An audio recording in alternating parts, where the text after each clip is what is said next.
उम्मीद करता हूँ सभी लोग बहुत अच्छे होंगे, बहुत शानदार होंगे, बेहतरीन ढंग से पढ़ाई लिखाई कर रहे होंगे। अरे कितना पानी बहा रहे हो भाई। तो आज ये एक हमने कॉमन सा सेशन रखा है जिसमें हम बात करेंगे स्ट्रेटजी एंड गाइडेंस की। काफी सारे बच्चे अक्सर करके पूछते रहते हैं कि सर कैसे करें, तैयारी क्या करें, आपके बहुत सारे क्वेश्चंस रहते हैं। खास करके वो क्वेश्चंस आपके क्लासेस के दौरान आते हैं, जब क्लासेस चल रही होती हैं। और मैं नहीं चाहता हूँ कि क्लासेस के दौरान ऐसी चीजें बीच में आए जो कि डिस्टर्ब करें क्लास के फ्लो को। तो इसीलिए आज हमने एक सेशन रखा है जिसमें आप अपना जो भी आपके मन में इस मतलब तैयारी को लेके डाउट है, कुछ भी है, वो आप पूछ सकते हैं। डायरेक्ट इंटरेक्शन है, कोई पीपीटी नहीं, कोई कुछ नहीं। सिर्फ जो आप पूछेंगे मैं उन क्वेश्चंस के जवाब देना चाहूंगा आप सभी लोगों को। तो उम्मीद करता हूँ आप लोग बहुत अच्छे होंगे, बहुत बढ़िया होंगे और शानदार ढंग से पढ़ाई लिखाई कर रहे होंगे। जो भी आपके चिंताएं हैं, जो भी आपके कंसर्न्स हैं, मैं उन सभी चीज़ों के जवाब देना चाहूँगा आप लोगों को। वैसे इनिशियली हमने कल के लिए ये सेशन लगाया था, कल दोपहर 2 बजे के लिए, बट अनफॉर्चुनेटली कल संडे था and I had to go somewhere else. मुझे कहीं और जाना पड़ा, जिसके चलते कल ये सेशन मैं नहीं ले पाया। बट कोई बात नहीं, वो आज ले लेते हैं। नया चैप्टर हमको कल शुरू करना है तो कल कर लेंगे, तो कोई दिक्कत की बात नहीं है, ठीक है। तो हर एक चीज का जवाब देंगे। सबसे पहले सर वोकैब कब स्टार्ट करोगे? देखिएगा बहुत जल्द यूट्यूब पे आपकी वोकैब की एक सीरीज हम स्टार्ट करने वाले हैं, टीजीएल 2025 को टारगेट करते हैं। आप में से ज्यादातर बच्चों को मैं तो यही सजेस्ट करूंगा कि यूट्यूब से आप वोकैब को कंप्लीट जरूर करते रहें, बिकॉज देखो ऑलरेडी ग्रामर में 200 प्लस क्लासेस आपकी हो जाती हैं टोटल अगर आप लगाते हैं। उसके अलावा कॉम्प्रिहेंशन भी मैं आपको ऐप पे पढ़ा रहा होता हूँ, तो वो भी एक बड़ा पार्ट है जो कि अभी पैसेज हमने कुछ लेवल तक पढ़ा दिया है। बहुत अलग लेवल तक इसलिए लेके नहीं गए क्योंकि थोड़ा सा आपको अंडरस्टैंडिंग में टाइम लगता है। इसके बाद में अब आपका अगला बहुत जल्दी शुरू करने वाले हम, और जो कि पार्ट होगा आपका पीक्यूआरएस का, है ना। तो पीक्यूआरएस बहुत जल्दी स्टार्ट कर देंगे हम, ठीक है। अच्छा, जो हमारा एकदम फ्रेश बैच है उसमें भी हमने पैसेज नहीं पढ़ाया है क्योंकि आज ये एक स्ट्रेटजी सेशन है, तो इसमें हमारे मल्टीपल बैचेज आपको दिखाई देंगे, ठीक है, क्योंकि सारे बच्चों के कॉमन डाउट होते हैं, तो इसलिए इसमें मल्टीपल बैचेज हैं। तो जिन बच्चों का काफी सिलेबस हो रखा है उनके कॉम्प्रिहेंशन जल्दी करा दिया जाएगा। बाकी रही बात वोकैब की, तो वोकैब यूट्यूब पे बहुत जल्दी स्टार्ट कर रहे हैं। Rankers Gurukul YouTube channel morning में 8 बजे आपका एकदम तड़के तड़के सुबह चाय की चुस्कियों के साथ में वोकैब की मजे लेंगे हम लोग, ठीक है।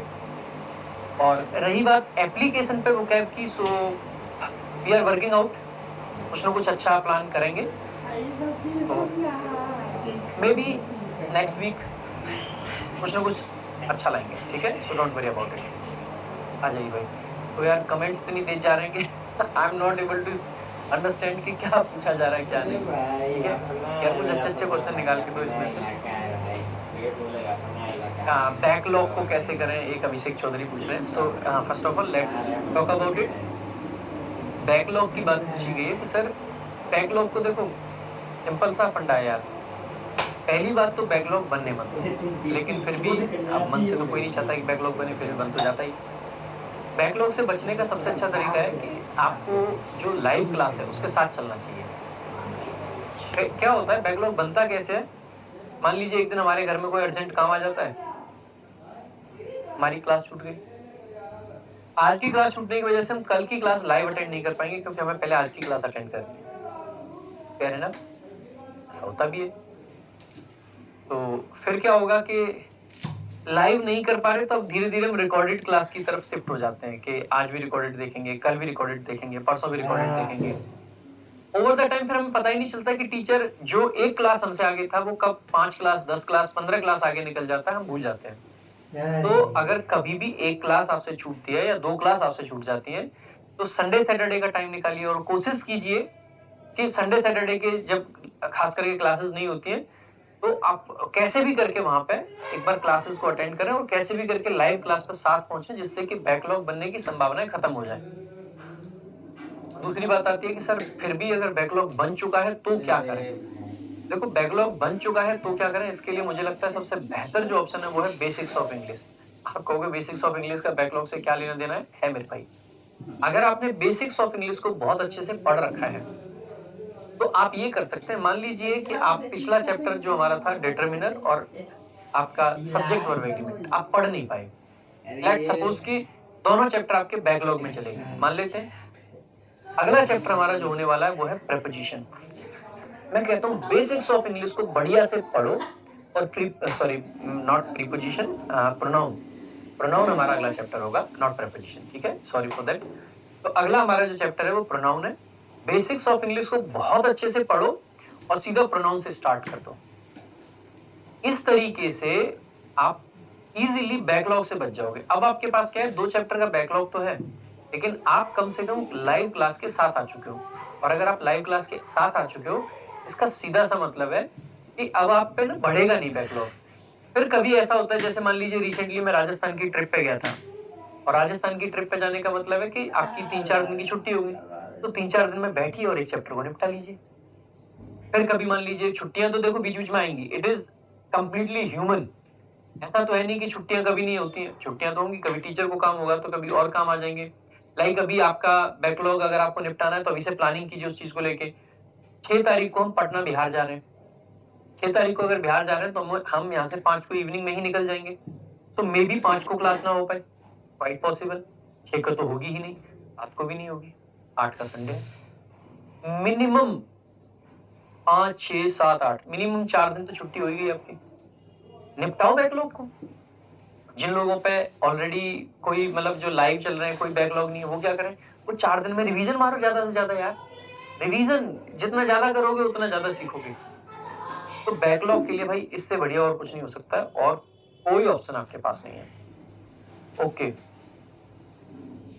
ग्रामर की प्रैक्टिस कौन सी बुक से करें? आपको देखो रेगुलर बेसिस पे अब सीट्स दी जा रही हैं। कुछ जगह कई बार ऐसा होता है सीट्स कुछ डिले हो जाती हैं, लेकिन लेट मी टेल यू, मैं आपको मतलब कैमरा ये उठा के नहीं दिखा सकता हूँ अपनी टीम के मेहनत को, लेकिन पूरी टीम मेहनत कर रही है। और की बार हम श्योर हैं कि by the end of November हमारी टीम पे भी एक तरीके से एक बैकलॉग हो गया था सीट्स का, है ना। लेकिन धीरे धीरे धीरे धीरे हमने टीम भी बढ़ाई, सारी चीजें करी है, वो बैकलॉग खत्म हो गया है।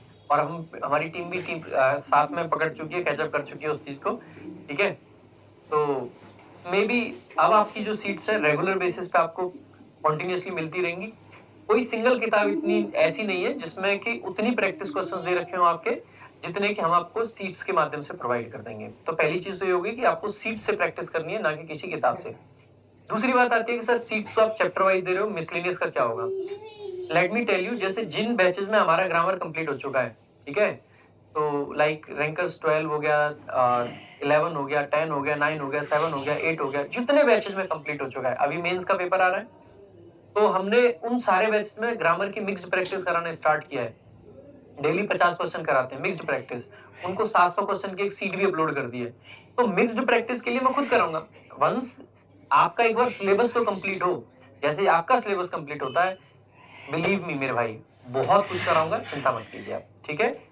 लीव इट टू मी, ठीक है। प्रैक्टिस वाला पार्ट मेरे पे छोड़ दीजिए। उसके अलावा बताइए, आपके पढ़ाने के बाद, रिवीजन करने के बाद भी 1-2 क्वेश्चन गलत हो जाते हैं, तो क्या करें? फेयर इनफ, क्वेश्चन आपका बहुत अच्छा है। पहली बात देखो, मैं पढ़ाऊं वो आपको देखो, जब भी आप पढ़ रहे हो तो आपके जो स्टेप्स है ना वो क्या होने चाहिए, लेट मी टेल यू। पहला स्टेप पता है आपका क्या है? जब आप क्लास कर रहे हो तो जो भी आपको क्लास के अंदर पढ़ाया गया, क्या आपको समझ आया? अगर यहाँ पे दिक्कत है तो आपको क्लास के समय पे ही टोकना चाहिए कि सर ये वाला पॉइंट समझा दीजिए। दूसरा, डाउट पूछने का तरीका आपका बहुत अच्छा होना चाहिए। You should be clear in your question, ठीक है। अगर आपका क्वेश्चन क्लियर नहीं होगा तो हो सकता है जो आप पूछना चाहते हैं, जिस चीज की आपको जरूरत है, आपको वो नहीं मिल पाए। आपको जिस पॉइंट पे डाउट है ना, you need to ask that point. आपको वही पॉइंट पूछना चाहिए कि सर हमें ये वाला पॉइंट एक बार बता दीजिए, हमें ये वाला पॉइंट एक बार बता दीजिए। भाई ओ भाई, एक नोटबुक ले ले, जो अच्छे क्वेश्चन आ रहे हैं सबको नोट कर ले, जिससे कि बाद में मैं ये कमेंट्स पढ़ नहीं पा रहा हूँ, है ना। तो जो जो अच्छे क्वेश्चंस लग रहे हैं ना, उन क्वेश्चंस को नोट कर ले। सब क्वेश्चंस के आंसर करेंगे आज, है ना।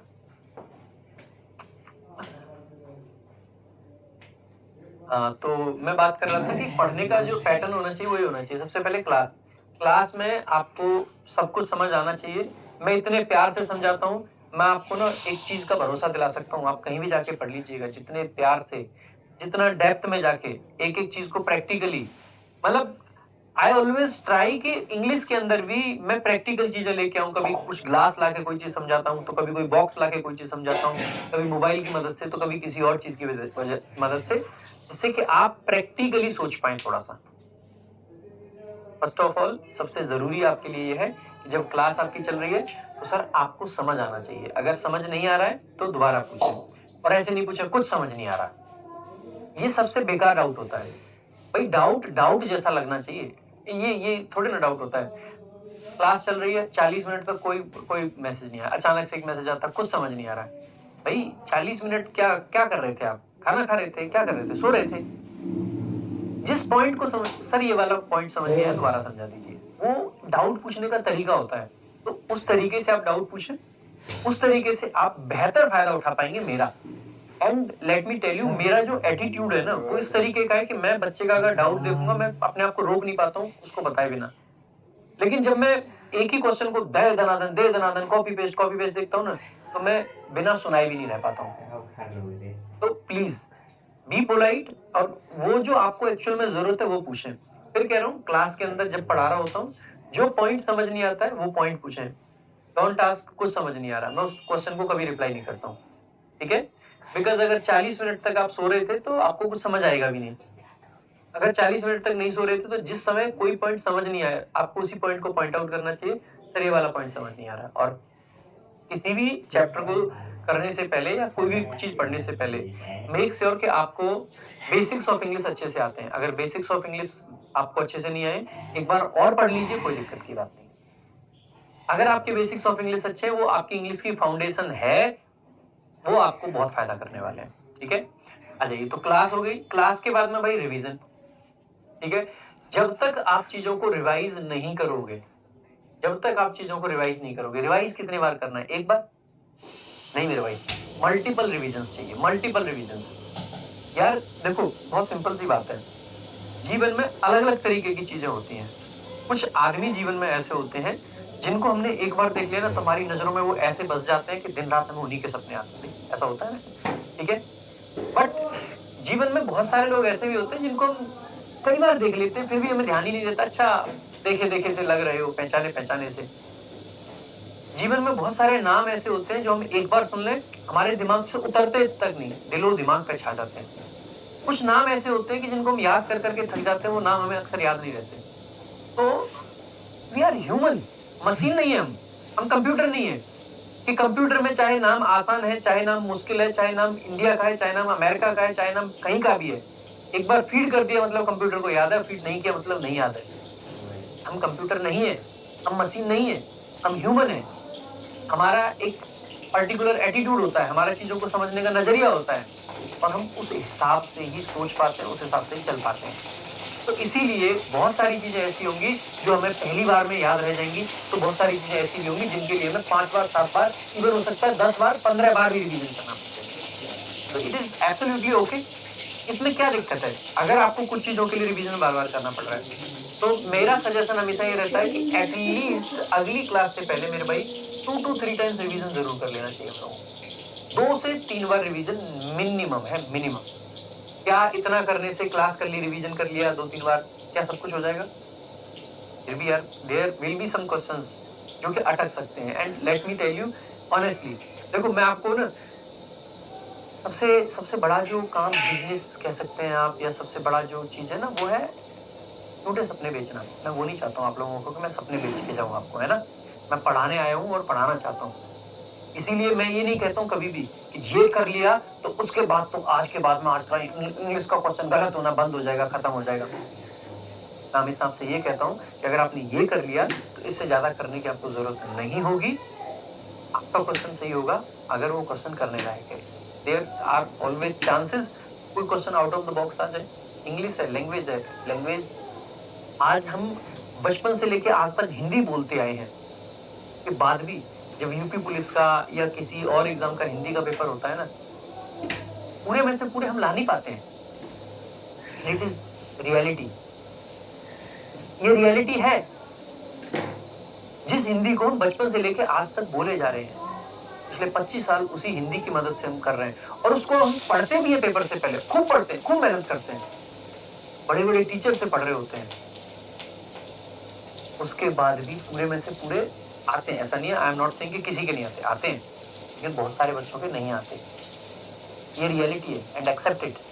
और फिर कुछ लोग ऐसे होते हैं जिस लैंग्वेज से हमने बचपन से कोई रिश्ता नाता नहीं रखा, जो लैंग्वेज हमने कभी बोली नहीं, जिस लैंग्वेज को कभी हमने सीखना नहीं चाहा, जिस लैंग्वेज को हमने नफरत की नजरों से देखा कि ये तो अंग्रेजों की भाषा है, उस लैंग्वेज में फिर हम कहते हैं कि 4 महीने की तैयारी में पाए 50 में से 50 नंबर। सोचो थोड़ा, सिर्फ सपना दिखाना एक काम नहीं है सर, रियलिटी को एक्सेप्ट करो। जब तक मेहनत नहीं करोगे, जब तक सीखोगे नहीं, जब तक चीजों पे डेप्थ समझने की कोशिश नहीं करोगे, तब तक समझाएंगे नहीं। आपको क्या लगता है कि एक चैप्टर को मैंने बहुत जबरदस्त तरीके से पढ़ा दिया, आपने 10 बार रिवीजन कर लिया तो आपको इंग्लिश भाषा की समझ बन जाएगी? नहीं। तो ये जो होता है ना कि सर मैंने क्लास ली, मैंने रिवीजन किया, मैंने नोट्स बनाए, मैंने सब किया, उसके बाद भी 2-4 क्वेश्चन गलत हो रहे हैं, उनका कारण ये है भाषा की समझ तब बन पाएगी जब भाषा के सारे चैप्टर्स को आप पढ़ चुके होंगे। उसके अलावा फिर भाषा में आपने रीडिंग की प्रैक्टिस करी होगी। जब आप पूरे चैप्टर्स को साथ में जोड़ के पढ़ लोगे, देखो इंग्लिश में क्योंकि क्या होता है, जब हम टेंस के क्वेश्चन कर रहे होते हैं तो वहां पे नाउन की चीजें आएंगी, नाउन विल बी इन्वॉल्व। जब हम नाउन के क्वेश्चन कर रहे होंगे तो वहां पे pronoun will be involve, pronoun की चीजें आएंगी, एडवर्ब की चीजें आएंगी, टेंस की चीजें आएंगी। हर चैप्टर में हर अलग अलग चैप्टर्स की चीजें जुड़ी होती हैं। तो जब तक हम एक बार पूरा चीजों को नहीं कवर कर लेंगे तब तक कुछ क्वेश्चंस हमें अटकाते रहेंगे। कुछ क्वेश्चंस जो क्लास के अंदर सीधे सीधे कॉन्सेप्ट पढ़ाए जाते हैं वो आप स्ट्रेट फॉरवर्ड कर दोगे, आपको दिख जाएगा कि भाई साहब फर्नीचर तो अनकाउंटेबल नाउन होता है, फर्नीचर्स नहीं करना चाहिए, आप आंसर कर दोगे। जैसे अभी हमने डिटर्मिनर में करा था कि सर ने बताया कि ऑल के बाद में नहीं, ऑल मतलब ऑल के पहले नहीं, ऑल के बाद में आर्टिकल आता है, तो आप जैसे ही ऑल के पहले आर्टिकल देखोगे आप वहां पे एरर मार्क कर दोगे। जैसे ही आप देखोगे कि प्रैक्टिकली और इन सब के साथ में सर ने ईच नहीं एवरी का यूज बताया था तो आप उसको कर दोगे। सब्जेक्ट वर्ब एग्रीमेंट में सर ने बताया था कि ही के साथ में सिंगुलर वर्ब आती है, आप कर दोगे, आपकी अंडरस्टैंडिंग है या नहीं है, कर दोगे। लेकिन फिर भी कुछ क्वेश्चंस जहां पे समझ की जरूरत पड़ेगी, अंडरस्टैंडिंग की जरूरत पड़ेगी, आप अटक जाओगे थोड़ा सा। ठीक है, तो इन चीजों से ना परेशान मत हुआ करो। सबसे पहले तो है ना कि अगर रिवीजन करने के बाद में एक आध क्वेश्चन रह रहा है, कोई बात नहीं, हम समझ रहे हैं, हम सीख रहे हैं। हमें पॉजिटिव रहना चाहिए इस चीज को सोच के कि हमने ना रट्टा नहीं मारा है। अगर आप इस किस्म का रट्टा मार जाओगे, ओ सारे क्वेश्चंस रट लिए, रट्टा नहीं मारना है, सीखना है, समझना है। और सीखने में समझने में हमें टाइम लगता है, लेकिन जब हम एक बार सीख जाते हैं, समझ जाते हैं, तो ये श्योरिटी है भाई हमारा सिलेक्शन पक्का होगा। पक्का होगा मतलब पक्का होगा। ठीक है, तो घबराइए मत, चिंता मत कीजिए। ठीक है, तो ये 1-2 क्वेश्चंस गलत हो रहे हैं ना, कोई दिक्कत मत लो, आ जाओ भाई, लाना एक बार चेक कर पिछले क्वेश्चन, जल्दी जल्दी बता देता हूँ भाई। आगे मॉक टेस्ट कितने लगाए महीने में? मेरे हिसाब से हर हफ्ता एक मॉक टेस्ट आपको जरूर लगाना चाहिए। हर वीक में एक मॉक टेस्ट लगाने का मैं कारण बता रहा हूँ आपको। चाहे आपका सिलेबस, देखो दोनों तरीके के बच्चे इसमें, कुछ ऐसे हैं जिनका सिलेबस ऑलमोस्ट कंप्लीट है, तो कुछ बच्चे ऐसे भी हैं जिनका सिलेबस अभी कम हुआ है। ठीक है, 2 ही चैप्टर हुए हैं। तो देखो, चाहे आपका एक चैप्टर हुआ है, चाहे आपके सारे चैप्टर हो चुके हैं, मॉक टेस्ट डेली मतलब हर हफ्ता लगाना जरूरी है। मैं आपको ना कारण बताता हूँ उसका। देखो, मैं थोड़ी सी कड़वी बातें कहने वाला आदमी हूँ, तो कड़वी बातें कह देता हूँ। ये जो तरीका है ना कि 60% सिलेबस हो जाए या 70% सिलेबस हो जाए उसके बाद में हम मॉक टेस्ट लगाएंगे, ये ना एकदम फ्रॉड तरीका है भाई। देखो पता होता क्या है, आपने चैप्टर्स पढ़े, एक बार मैथ से एग्जांपल लेते हैं। मैथ से एग्जांपल इसलिए ले रहा हूँ इंग्लिश का टीचर होते हुए भी, क्योंकि मैथ्स की चीजें बच्चों को ना ज्यादा रिलेट कर पाते हैं बच्चे। ठीक है, फिर इंग्लिश पे भी आऊंगा उस चीज को लेके, तो आप बेहतर रिलेट कर पाओ, इसीलिए मैथ से एग्जांपल ले रहा हूँ। मान लेते हैं कि आपने मैथ्स पढ़ना शुरू करा और टाइम एंड वर्क से आपने शुरू करा, आपका टाइम एंड वर्क हो गया, अभी तो ये 5% सिलेबस हुआ। फिर आपने टाइम एंड डिस्टेंस पढ़ लिया, तो TSD टाइम स्पीड डिस्टेंस पढ़ लिया आपने, है ना, TSD जिसको बोल देते हैं। इसके बाद में आपने ट्रेन वगैरह के क्वेश्चंस कर लिए, बोर्ड स्ट्रीम वगैरह सब इसी में आ गया। उसके बाद में आपने परसेंटेज पढ़ लिया, उसके बाद में आपने प्रॉफिट लॉस पढ़ लिया, उसके बाद में आपने रेशियो पढ़ लिया। अभी भी आपका सिलेबस 50% नहीं हुआ है। अब पता है क्या होगा, जब टाइम एंड वर्क पढ़ा था खतरनाक पढ़ा आपने, मजा आ गया एकदम मजा, लेकिन जब TSD में पहुंचे ना तो टाइम एंड वर्क की जो मेमोरी थी वो धुंधली होने लगी। फिर आपको क्या लगेगा, धीरे धीरे आपको ओवर द टाइम ये फील आने लगेगा कि यार हमने तो टाइम एंड वर्क पढ़ा तो था लेकिन कॉन्फिडेंस नहीं है। क्योंकि जिस टाइम पे आप टाइम एंड वर्क की प्रैक्टिस कर रहे थे तब आप टाइम एंड वर्क पढ़ रहे थे, तो क्वेश्चन होना आपके लिए स्वाभाविक है। लेकिन बाद में क्वेश्चन हो पा रहे हैं आपसे या नहीं हो पा रहे हैं, ये कैसे पता चलेगा? फिर आप ना चिंता में बिजी हो जाते हो, चिंता करने लगते हो कि यार अब क्या करें। फिर धीरे धीरे आप अगले क्वेश्चन पे चले जाते हो, ट्रेन पे चले जाते हो। फिर ट्रेन में जब पहुंचते हो तो इसकी मेमोरी और धुंधली होती है। फिर आप परसेंटेज पे पहुंचते हो तो इसकी मेमोरी और धुंधली हो जाती है। धीरे धीरे आप इस चैप्टर को भूल ही जाओगे। रिटेन कैसे करोगे, याद कैसे रहेगा, याद ही नहीं रख पाओगे भाई कभी, मेरा ही मानना है। अगर आप वीकली मॉक टेस्ट लगाते हो, चाहे आपने आज से तैयारी शुरू करी है, first of all you need to accept कि आज आप कहाँ पे स्टैंड करते हो। यानी कि मान लीजिए आपने अभी तैयारी शुरू करी और आपका एक भी चैप्टर नहीं हुआ, तो एक भी चैप्टर अगर नहीं हुआ तो भी आपको मॉक टेस्ट लगाना चाहिए। उसका कारण मैं बता रहा हूँ। आज आपको ये तो पता होगा कि भाई मैं ये मान लेते हैं कि 0 से लेकर 200 तक का सफर है। आप ये तो मान पाओगे कि भाई मैं आज सिर्फ 20 नंबर पे हूं, मान पाओगे ना। लेकिन अगर आपने मॉक टेस्ट लगाया ही नहीं, आपको पता ही नहीं चलेगा कि आपकी वैल्यू 20 है या आपकी वैल्यू 80 है। कैसे पता चल पाएगा, नहीं पता चल पाएगा। हर वीक मॉक टेस्ट लगाओगे ना तो आप ना अपने आप को असेस कर पाओगे। जैसे कि मान लीजिए 2 वीक निकल चुके हैं, आपका धीरे धीरे एक चैप्टर समाप्त हो गया। जब आप मॉक टेस्ट लगाते हो तो आपको बताया, मान लेते हैं कि टाइम एंड वर्क से आपने पढ़ना शुरू किया है, टाइम एंड वर्क आपका चल रहा है, ठीक है भाई। मॉक टेस्ट में 1 से 2 क्वेश्चन तो आते हैं ना, टाइम एंड वर्क के 25 में से आते हैं ना। तो पता है क्या होगा, जिस मैथ्स में आप पहले वीक, जब आप वीक 1 पे थे, मान लेते हैं ये टाइमलाइन चल रही है आगे की तरफ, आपने यहाँ पे एक मॉक टेस्ट लगाया जिसमें मैथ्स है, और मैं एक बार जस्ट समझाने के लिए सब बनाना चाह रहा हूँ आपके लिए, ठीक है। एक आपका सब्जेक्ट मैथ्स है, एक आपका रीजनिंग है, एक आपका इंग्लिश है, एक आपका जीके जीएस है, ठीक है। आप मान लेते हैं इस वाले वीक में मैथ्स में 0 थे, रीजनिंग में आपके 10 नंबर आ रहे थे, इंग्लिश में आप 0 थे, जीके जीएस में आपके 5 नंबर आ रहे थे, मान लेते हैं 15 नंबर पे थे आप। तीसरे वीक पहुंचते पहुंचते आपको ये तो पता है कि अब मैं मैथ्स में 0 नहीं होना चाहिए। पता है कि नहीं पता है? अब तो भाई मैथ्स में टाइम एंड वर्क पढ़ लिया तो 4 नंबर तो आने चाहिए कि नहीं आने चाहिए। जब रीजनिंग में पहले से मेरे 10 नंबर आ रहे हैं, तो आज तो मैंने कुछ और भी चीजें पढ़ ली, तो भाई मैं कहीं ना कहीं इस 10 से 14-15 पे तो पहुंचना चाहिए, नहीं पहुंचना चाहिए। इंग्लिश में मैं आज तक 0 था, लेकिन मैंने धीरे धीरे वन वर्ड सब्स्टिट्यूशन पढ़ लिए। मान लीजिए मुझे लगा कि ग्रामर पढ़ने में तो सिलेबस होने में टाइम लगेगा, मैं संजीवनी उठाता हूँ, किताब से क्या करता हूँ, देखे कि वन वर्ड लगभग 1000-1200 हैं अच्छे अच्छे, और वन वर्ड के 2 क्वेश्चन आते हैं हमेशा पेपर में। मैंने क्या करा, 2-3 हफ्ते लगाए और वन वर्ड को 3-4 बार पढ़ लिया। मैं ये नहीं कह रहा हूँ कि आपने याद कर लिया, पढ़ लिया 3-4 बार। 2 इडियम्स आते हैं आपके पेपर में, आपने 2 हफ्ते और लगाए और 2 बार इडियम्स को पढ़ लिया, सिर्फ पढ़ लो 2-3 बार। इससे पता है क्या होगा, एक चांस पैदा हो जाएगा आपके अंदर कि जो 4 क्वेश्चन हो गए इडियम्स और वन वर्ड के मिला के, हो सकता है उनमें से कोई क्वेश्चन आपका फंस जाए, हो सकता है कोई सिनोनिम एंटोनिम का तुक्का आपका बैठ जाए, वेरी मच पॉसिबल। तो इससे पता है क्या होगा कि आप 2-3 वीक बाद में उम्मीद कर पाओगे कि हो सकता है यार इंग्लिश में भी 2-4 नंबर आ जाए। आ सकते हैं भाई, पॉसिबल है।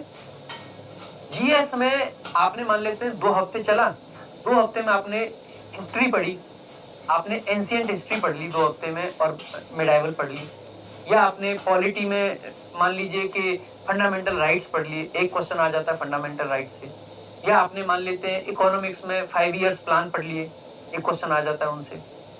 इससे क्या होगा कि जो जीएस अभी 5 नंबर पे थी, अब आप सोच पाओगे कि यार इसमें ना 8-9 नंबर तो आने चाहिए यार, आने चाहिए कि नहीं आने चाहिए।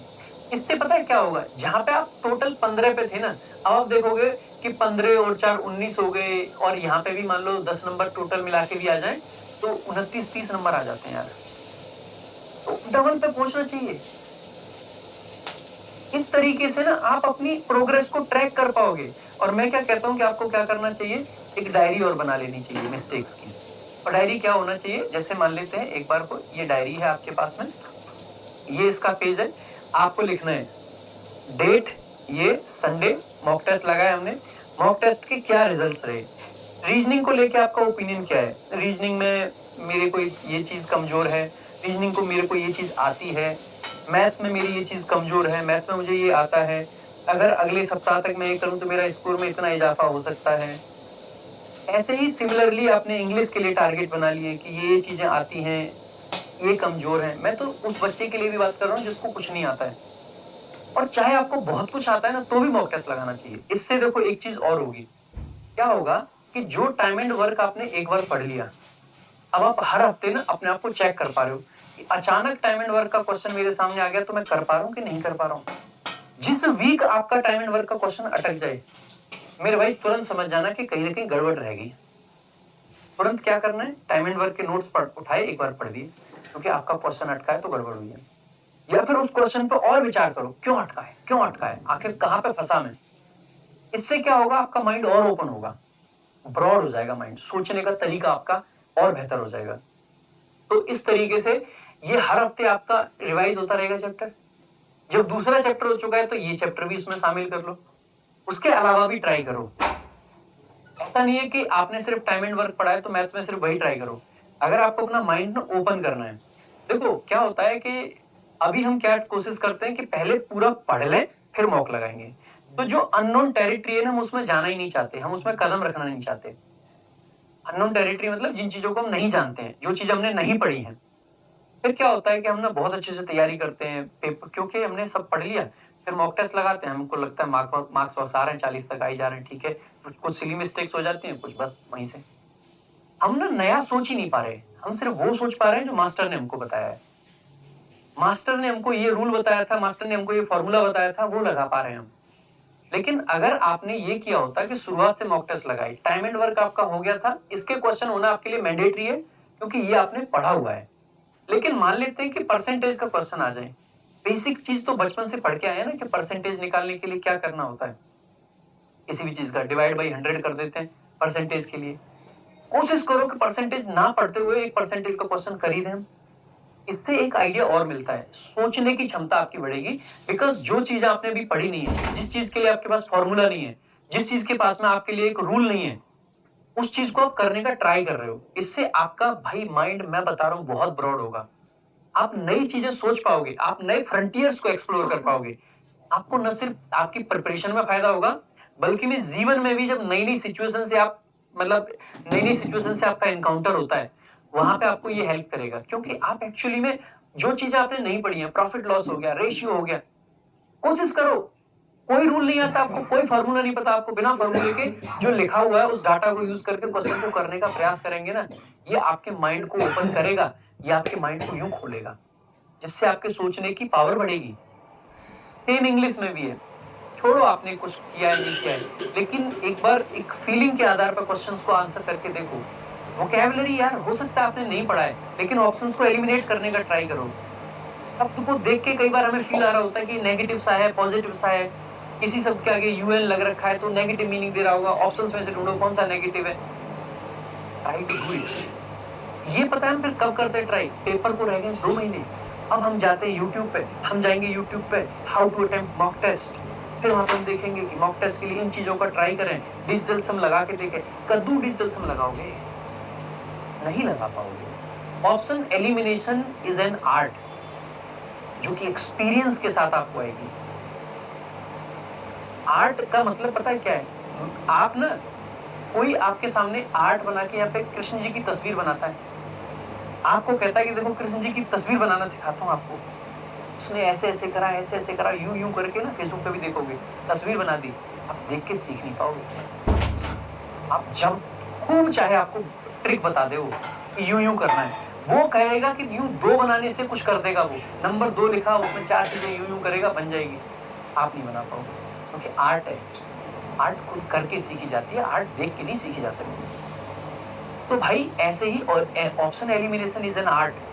जब आप रोज उसको अप्लाई करने की कोशिश करोगे, जब तक आपने मैथ्स के इतने सारे चैप्टर्स नहीं पढ़े हैं और उनमें आप कोशिश कर रहे हो कोई जुगाड़ बैठ जाए, तो आपको ना एक्सपीरियंस आ जाएगा जुगाड़ बैठाना कैसे। You need to take mock test. और मैं कहता हूँ हर वीक एक मॉक टेस्ट अगर आप नहीं लगा रहे हो तो आप अपनी प्रिपरेशन में एक क्राइम कर रहे हो।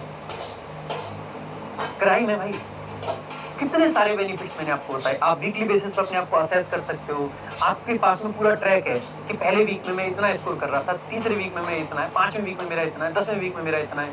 जिस वीक आपने कुछ नहीं पढ़ा, आप जब मॉक लगाओगे ना, यू वुड अंडरस्टैंड, आपको रियलाइज होगा यार टाइम वेस्ट हो गया, अगले हफ्ता नहीं होना है। जब आप वॉक नहीं लगा रहे हो ना वीकली, तो आप कभी ये रियलाइज नहीं कर पाओगे। आप रियलाइज करोगे, बता रहा हूँ, 4 महीने निकल गए, आपको रियलाइज होगा यार कुछ सीखा ही नहीं 4 महीने में। बेटा ये 4 महीने का फ्रेम ना ऐसे नहीं निकलेगा। अगर आप हर हफ्ता मॉक टेस्ट लगा रहे होते ना, तो आपको 4 महीने नहीं लगते ये रियलाइज करने में कि आप कुछ सीख नहीं पाए। आपको ये रियलाइज करने में 4 महीने 6 महीने इसीलिए लगे क्योंकि आप कुछ कर ही नहीं रहे थे। आप जस्ट आए, किताब पढ़ी, बैठे, सोए, चले गए, क्लास देखी, वीडियो देखी, क्लास देखते देखते सो गए।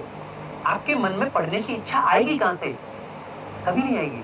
You need to understand, you need to like आपको ना खुद को अप्लाई अगर करना है तो आपको भाई आपको असेस करना पड़ेगा, इंट्रोस्पेक्शन करना पड़ेगा, खुद के अंदर झांक के देखना पड़ेगा, और वो झांक के देखने का मौका देगा मॉक टेस्ट। तो मॉक टेस्ट हर हफ्ता एक लगाना पड़ेगा। कोई ऐसा बच्चा नहीं होना चाहिए मेरे से पढ़ने वाला जो मॉक टेस्ट ना लगाए हर हफ्ता, चाहे वो फ्रेशर है, चाहे वो बहुत एडवांस लेवल पे पहुंच चुका है। मॉक टेस्ट तो मॉक टेस्ट है। अगर मैं आज एक चीज को, सिंगल चीज जिसको मैं क्रेडिट देना चाहूं कि जिसमें मेरी सफलता में सबसे बड़ा रोल रहा, तो no doubt mock test. Toppers आपको अक्सर ये कहते मिलेंगे मॉक टेस्ट, लेकिन पता है क्या है, लोग आपको गलत गाइड कर देंगे। 70% सिलेबस कर लो तब मॉक टेस्ट लगाना पड़ता है, कद्दू सिलेबस कर लो, नहीं करना चाहिए वो सब, ठीक है। सो आई होप मैंने बहुत डिटेल में बात करी मॉक टेस्ट पे। कॉम्प्रिहेंशन के लिए बुक कॉम्प्रिहेंशन क्रांति अवेलेबल है फ्लिपकार्ट पे, अमेजोन पे, आप जाके चेकआउट कर सकते हैं। प्रैक्टिस के लिए सीजीएल वॉरियर बुक ले लें, ले लो। बाकी सीजीएल वॉरियर सीजीएल 24 को टारगेट करके थी, वैसे कहना मुझे चाहिए कि ले लो, लेकिन मैं स्टिल ये कहूंगा कि रुक जाओगे।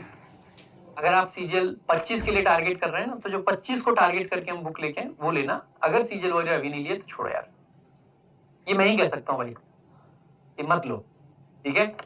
नोट्स कैसे बनाएं? नोट्स बनाने के लिए ऐसा तो है नहीं कि पंखे से लटक जाओ उल्टे उसके बाद नोट्स बन पाएंगे। ये सबसे ज्यादा ओवररेटेड क्वेश्चन होता है कि नोट्स कैसे बनाएं। यार जो मास्टर पढ़ा रहा है, सबसे पहले इंग्लिश में और मैथ्स में डिफरेंस, इंग्लिश में और बाकी सब्जेक्ट में डिफरेंस को समझें जरूर। बाकी सब्जेक्ट में क्या होता है, मैथ्स में कॉन्सेप्ट आएगा, आपको वहां पे लिखना नहीं होता है कुछ, जस्ट क्वेश्चंस होते हैं, क्वेश्चंस। इंग्लिश में क्या है, पहले एक कॉन्सेप्ट समझाया जाएगा, उस कॉन्सेप्ट को समझाने के लिए कई बार ऐसे होगा कि पहले एक क्वेश्चन दिया जाएगा, क्वेश्चन को एक्सप्लेन करेंगे, फिर कॉन्सेप्ट समझाएंगे। कई बार उल्टा होगा, पहले कॉन्सेप्ट को पूरे को समझाएंगे, फिर उस पर 4 क्वेश्चन देते हैं। तो जैसे पढ़ा रहे हैं, अगर पहले कॉन्सेप्ट समझाया तो कॉन्सेप्ट को समझाए। अब आपके सामने एक प्रॉब्लम मेरी क्लास में आती होगी कि मैं क्या करता हूं, आपका यहाँ पर कॉन्सेप्ट समझाया, चलो भाई अब देखते हैं क्वेश्चन, और मैं आगे बढ़ जाता हूं, आप नोट ही नहीं कर पाते। ऐसा होता है। अगर ऐसा होता है तो उसके 2 तरीके हो सकते हैं। पहला कि नोट्स क्लास के टाइम पे बनाओ ही मत, पहला तरीका। आप जब क्लास ओवर हो जाए उसके बाद बना लो, पीडीएफ आपको मिली जाती है उससे। दूसरा तरीका ये भी हो सकता है क्लास के टाइम पे बिल्कुल बनाओ। इतनी सी जगह ये थ्योरी के लिए थी, लिख पाए तो ठीक, नहीं लिख पाए तो जगह छोड़ो, आगे बढ़ जाओ। सिर्फ उन चीजों को नोट करते रहो जो पीपीटी पे नहीं है। क्या करो, रफ कॉपी उठाओ, जो मैं बोल रहा हूं और वो इंपॉर्टेंट है और पीपीटी पे नहीं है, आप उनको नोट करते जाओ। और जब क्लास ओवर हो जाए तो पीपीटी पे जो चीजें थी उनको, मतलब जो मैंने लिखी थी वहां पे या जो पहले से थी, उनको नोट कर लो। सिंपल है भाई। पर नोट्स बनाना इंडीड नेसेसरी है। नहीं बनाना चाहते हो तो एकमात्र ऑप्शन है इंग्लिश रामबाण ले आओ। जो चीज लगती है कि मैं एक्स्ट्रा करा रहा हूँ उसको किताब पे ही नोट कर लो बेसिक, ठीक है। नेक्स्ट है कि वोकैब में बहुत प्रॉब्लम होती है, ट्रिक से कैसे याद करें। तो ट्रिक से वोकैबुलरी मे बी यूट्यूब पे मे बी नेक्स्ट वीक, अगले हफ्ता से शुरू कर देंगे, या फिर हो सकता है उसके अगले दिन। तो बहुत जल्दी यूट्यूब पे आ रही है ट्रिक के साथ में। बैच के अंदर भी वोकैबुलरी कराने का प्लान है, बट आई वुड सजेस्ट कि यूट्यूब से वोकैबुलरी जरूर कर लेना, ठीक है। बैच से कैसे कराएंगे, so that we shall discuss later आगे। नेटवर्क प्रॉब्लम बहुत होती है, ना मैं आइडिया वाला हूँ, ना एयरटेल वाला, ना वोडाफोन वाला, ठीक है। हो सकता है शकल से वैसा लगता हूँ, बट नहीं। फ्रेशर को कहाँ से स्टार्ट करना चाहिए, वोकैब, ग्रामर या कॉम्प्रिहेंशन? फ्रेशर के लिए बेस्ट है grammar along with vocabulary. Vocabulary में इजी पार्ट को ढूंढो, पहले सबसे पहले पकड़ो आसान पार्ट, जो आपको आसान लगता है उसको कर लो। क्या होता है जब हम ऑल टुगेदर नई चीजों में चले जाते हैं ना, तो फिर हमारे लिए थोड़ा सा मुश्किल हो जाता है। तो सबसे जरूरी है कि जो चीजें आपके लिए आसान लगती हैं आपको, उनको पहले पकड़ो। लाइक किसी को इडियम्स बड़े आसान लग सकते हैं, इडियम्स को सबसे पहले याद कर लो, जिससे क्या होगा कि जब आप वन वर्ड्स पे जाओगे ना तो आपको सब कुछ नया सा नहीं दिखेगा। बहुत सारी चीजें ऐसे होंगे, बहुत सारे वर्ड्स ऐसे होंगे कि आपने इडियम्स के दौरान देख लिए होंगे। किसी को वन वर्ड्स आसान लगते हैं, पहले वन वर्ड्स पढ़ो, क्योंकि जब सिनोनिम एंटोनिम आप पढ़ोगे तो बहुत सारे वर्ड्स आपको देखे भारे लगेंगे, जिससे कि आपको लगेगा कि यार ये तो उतना मुश्किल भी नहीं है। जब कोई चीज मतलब एंटायरली न्यू होगी आपके लिए तो वो आपको और ज्यादा प्रॉब्लम करती है। ठीक है, आगे सेल्फ स्टडी को कितना टाइम दें ऑनलाइन क्लासेस से अलग? Very good question. देखो, पहली बात तो बिना सेल्फ स्टडी के नहीं हो सकता सर कुछ भी। अगर आपको ये लगता है कि आप जस्ट क्लास लोगे और क्लास लोगे और आप सिलेक्शन लोगे, तो आप सिर्फ क्लास लोगे, सिलेक्शन नहीं लोगे। सिलेक्शन अगर चाहिए तो क्लास लेने के साथ साथ सेल्फ स्टडी। सेल्फ स्टडी में जब सिलेबस आप कर रहे होते हो उस दौरान क्या जरूरी है? नोट्स बनाना और रिवीजन करना, चैप्टर खत्म होने पर उसकी प्रैक्टिस करना। जब आपका सिलेबस धीरे धीरे जब कंप्लीट हो रहा होता है उस टाइम क्या जरूरी है? जो नोट्स आपने बनाए थे उनका बार बार रिवीजन करना। क्लास के दौरान रिवीजन आपको जो चैप्टर चल रहा है सिर्फ उसका करना है, लेकिन जब आपकी सिलेबस खत्म होने वाला होता है या खत्म हो चुका होता है उसके बाद में आपको पूरी सब्जेक्ट वाइज रिवीजन करना है, ना कि चैप्टर वाइज। आज इंग्लिश उठाया तो इंग्लिश के 2-3 चैप्टर से वाइज कर लिए, उनकी प्रैक्टिस कर ली, इस टाइप से। ठीक है, सेल्फ स्टडी मतलब मेरे को ऐसा लगता है कि अगर आपने 1 घंटे की क्लास ली है 2 घंटे उस क्लास पे ना अपनी अलग बैठ के स्पेंड करो। 1 घंटे की क्लास अगर ले ली तो 2 घंटे उस क्लास पर और लगाओ सेल्फ स्टडी। तो 1:2 क्लासेस सेल्फ स्टडी। आप कहोगे कहाँ से लाए इतना टाइम? तैयारी के टाइम पे यही लगता है कि काश मेरे दिन में 28 घंटे होते तो मैं तो बहुत अच्छा होता। अगर आपको ऐसा फील नहीं हो रहा है ना, गलती कर रहे हो आप, पढ़ नहीं रहे हो, मेहनत नहीं कर रहे हो। तैयारी के टाइम पे आपको एग्जैक्टली ये फील आ जाना चाहिए कि यार मेरे दिन में ना 4 घंटे कम पड़ रहे हैं मेरे को। अगर आपको मन में ना ऐसी फीलिंग्स आ रही हैं, समझ जाना कि सही रास्ते पे चल रहे हो आप। और हाँ, समय वेस्ट नहीं करना है। ऐसा नहीं कि 28 मतलब 24 घंटे में से 4 घंटे गेम खेलने के बाद में आपको लगे क्या 4 घंटे और होते तो पढ़ लेता। नहीं नहीं, पूरा दिन पढ़ाई करने के बाद में अगर ऐसा लगता है ना कि 4 घंटे और होते ना दिन में तो मजा आ जाता। So that is the point जो कि आपको लेके जाएगा सिलेक्शन की तरफ। ठीक है, आगे है मॉक में क्वेश्चंस रॉन्ग होने के कारण नंबर कट जाते हैं, नंबर कैसे बढ़ाएं? देखो, मॉक टेस्ट को एनालाइज करना बहुत इंपॉर्टेंट पार्ट होता है।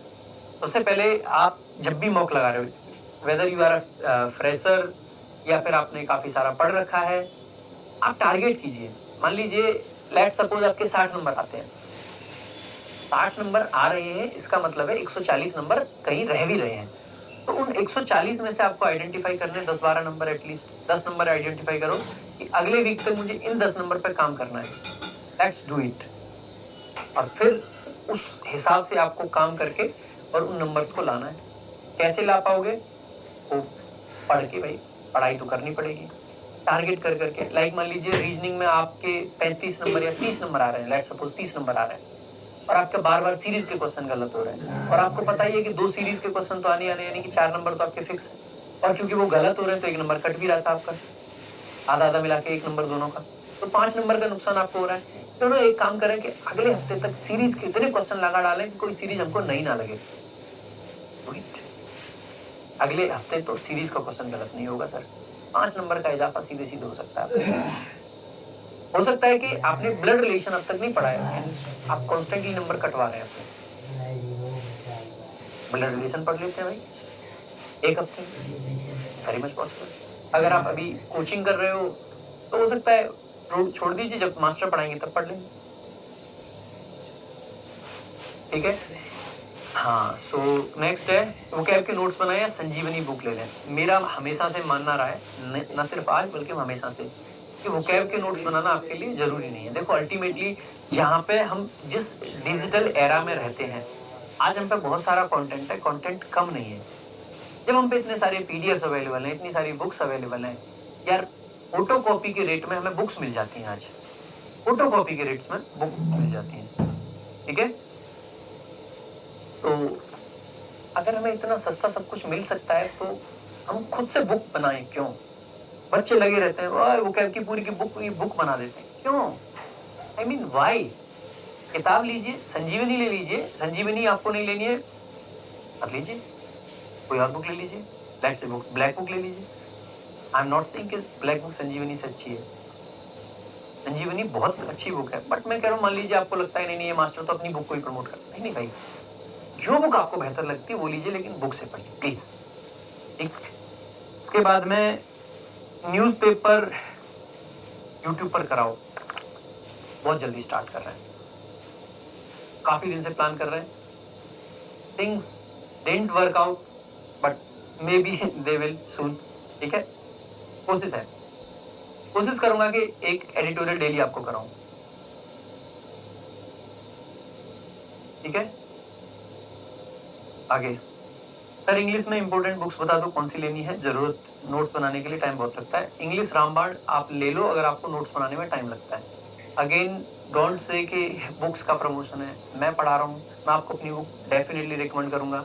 बस एक चीज कह सकता हूँ कि आज तक एक शिकायत ऐसी नहीं आई कि जिस बच्चे ने इंग्लिश रामबाण ली हो और उसने पलट के ये कह दिया हो कि सर बुक में मजा नहीं आया। हर बच्चा आपके आसपास, आपके बैचमेट या आप जिसको भी जानते हैं, अगर किसी ने रामबाण लिए, रिव्यू ले लेना, मार्केट में जो दूसरी किताबें हैं उनसे अगर ना कई गुना बेहतर मिले तो चैलेंज भाई, बस इतना कह सकता हूँ। ठीक है, तो ग्रामर के लिए रामबाण, वोकैब के लिए संजीवनी, संजीवनी का 3rd एडिशन में भी अगले हफ्ते की स्टार्टिंग में लॉन्च कर दें हम, प्रिंटिंग में जा चुका है, बुक बनके कंप्लीट है ऑलरेडी, तो 3rd एडिशन ले लेना जब भी आ जाए, है ना। 2nd अगर ले रखा है तो उससे भी काम चल जाएगा, कोई दिक्कत नहीं है, बट अगर अब तक 2nd नहीं लिया है तो डोंट टेक इट। ठीक है, आगे, और अगर आपने ग्रामर कंप्लीट होने वाली है या हो चुकी है तो कॉम्प्रिहेंशन की बुक, कॉम्प्रिहेंशन क्रांति, उससे बेहतर कोई बुक नहीं है कॉम्प्रिहेंशन में, तीनों किताबें मोर देन इनफ है।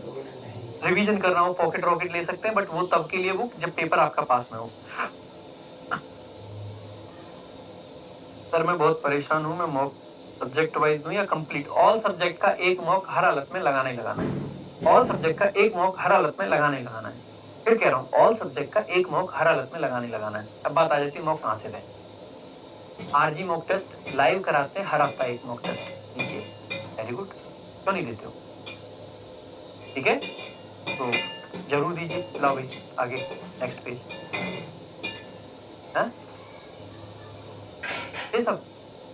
तो देखो जो भी इंपॉर्टेंट क्वेश्चंस थे वो हमने आपके ले लिए हैं। ये सेशन हर हफ्ते एक बार जरूर होगा आपसे।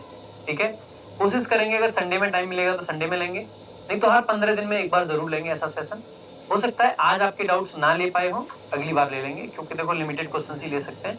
मैंने कोशिश ये करी है कि टीम से कह के सारे क्वेश्चंस लो, मैंने हर एक क्वेश्चन का जवाब देने की कोशिश की। ठीक है, तो बाकी भाई आज के लिए और अभी के लिए रखेंगे इतना ही। कल से हम प्रोनाउन चैप्टर स्टार्ट करने वाले हैं, तो गेट रेडी।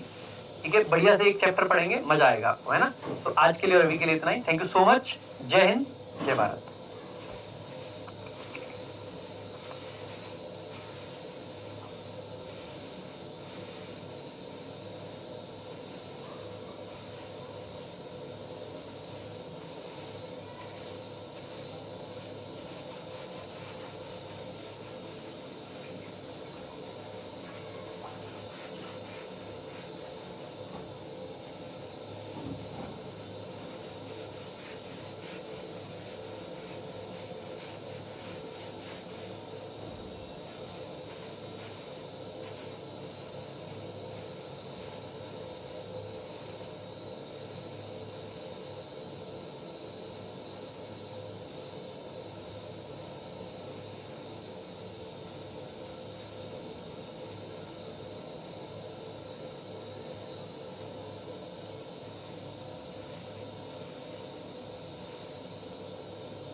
एंड हुआ क्या यार काम कर